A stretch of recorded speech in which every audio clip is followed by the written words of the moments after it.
bien vu de la Russie, et donc des positions qui ont été parfois complexes. Mais sur tous ces sujets et cet universalisme en temps de guerre ou à double standard, quelle est ta position ?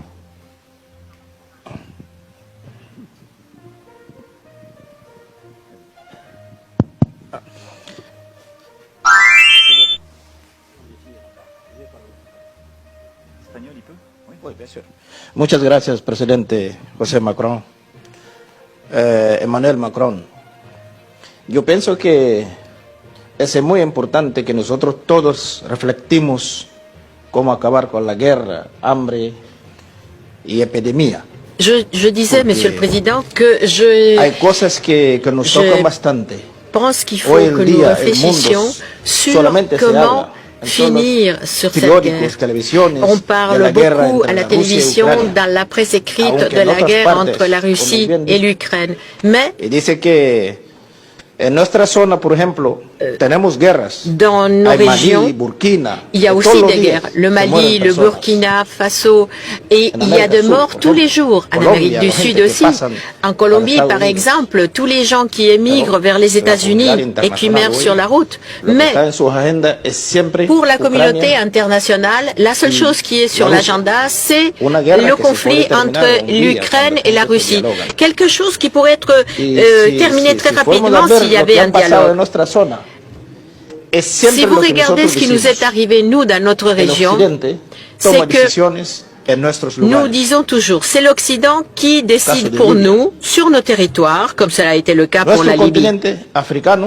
L'Afrique, notre continent, quand il y a notre voix à entendre, personne ne l'entend, comme pour le cas de Kadhafi, par exemple. Alors je demande, est-ce que nos frères de la Libye, de l'Afghanistan, de la Somalie sont heureux aujourd'hui? Et non. Mais nous avons une solution, et pour arriver à cette solution, il faut un dialogue entre le Nord et le Sud. Même si nous sommes pauvres, nous avons une dignité aussi, et ça c'est très important. J'ai été il y a 15 jours avec le président Poutine dans son bureau. On a parlé presque 3 heures. On a parlé beaucoup. Et moi j'ai eu l'impression que s'il y avait un dialogue sérieux, la guerre pourrait finir très très vite. Et évidemment, lui, il a une grosse responsabilité là-dedans. Et quand il m'accompagnait, quand je partais, il m'a dit donner une grande accolade de ma part à mon frère Macron. Oui, c'est Poutine qui m'a dit ça. Hein? Et il me l'a même dit en anglais. A big hug to my brother Macron. Voilà, il me l'a dit comme ça. Pero yo llegué también. Mais moi, à Kiev. Quand je suis allé à Kiev, qui se trouve à 12 heures de la frontière de Pologne, et quand j'allais vers l'Ukraine,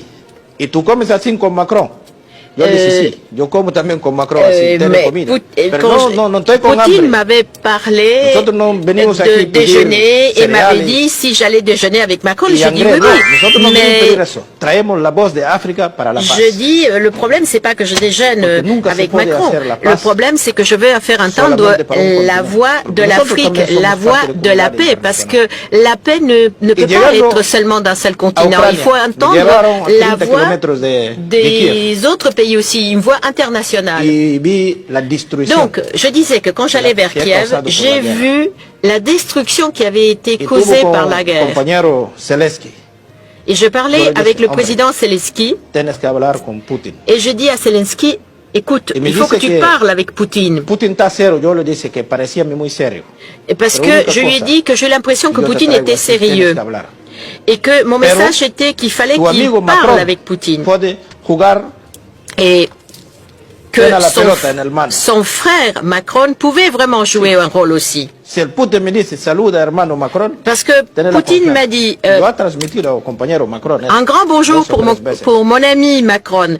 Et il me l'a répété plus d'une fois. Alors je pense que Macron a un rôle à jouer. pour sortir de cette guerre. Mais cette guerre est quelque chose qui touche toute l'Ukraine. Par contre, quand j'étais à Moscou, j'ai eu l'impression que personne n'était touché par la guerre. C'est pour ça que je crois, Monsieur le Président, c'est que quand tu parles avec tes amis européens, avec tes amis américains, c'est important que tu le fasses.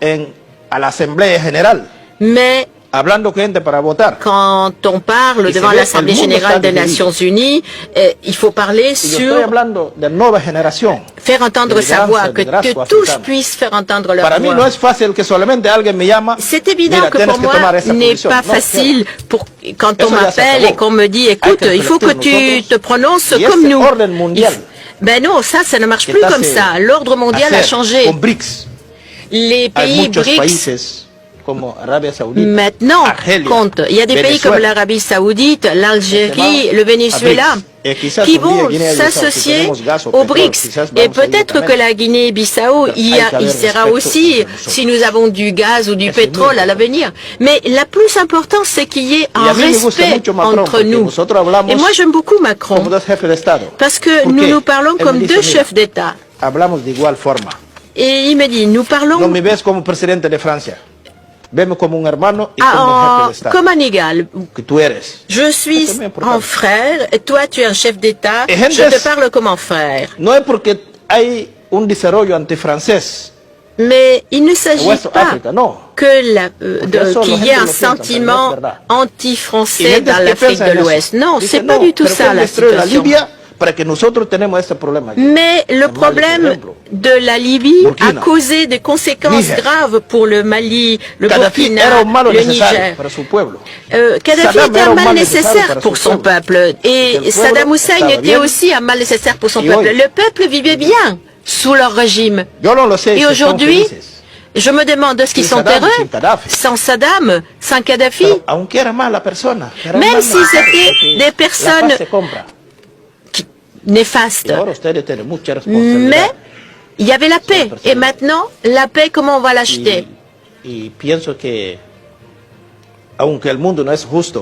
Même si le monde n'est pas juste, Monsieur le Président, je pense qu'il ne faut pas oublier de parler, par exemple, de la Covid. Depuis qu'il y a la guerre entre l'Ukraine et la Russie, le Covid a disparu. Personne n'en parle, même si la maladie continue d'exister. Et même s'il y a d'autres pays qui en souffrent. C'est pourquoi je pense qu'il faut que nous réfléchissions tous ensemble. Parce que pour garantir la sécurité de l'Europe, on ne peut pas se passer de la Russie. La Russie est importante pour la sécurité de l'Europe. Et c'est pour ça que Poutine m'a dit que Macron était important pour finir la guerre. Et il faut parler à Zelensky de ça. C'est très facile. Et je le dis parce que c'est la sensation que j'ai eue quand Poutine m'a parlé de toi. Il m'a parlé de toi 3 fois. Il m'a dit à la fin une grande accolade à mon ami Macron, qui a une responsabilité, la responsabilité de finir avec cette guerre et de penser aussi à d'autres pays comme par exemple ceux de l'Amérique latine. Parce que dès qu'il y a un problème dans un continent, il faut parler avec les gens du continent, parce que cela aiderait énormément. Et on a des exemples de la FAO, le fameux logo de la FAO, Fiat Panis. Et je pense que l'Afrique contribue aussi au Fiat Panis. Bien, je vais m'arrêter parce que il faut laisser la parole aussi aux autres et il faut surtout écouter un représentant du PAM parce que c'est celui de Fiat Panis. Et il faut voir comment nous pouvons faire pour arrêter cette guerre, pour sortir le monde de cette guerre. Merci beaucoup.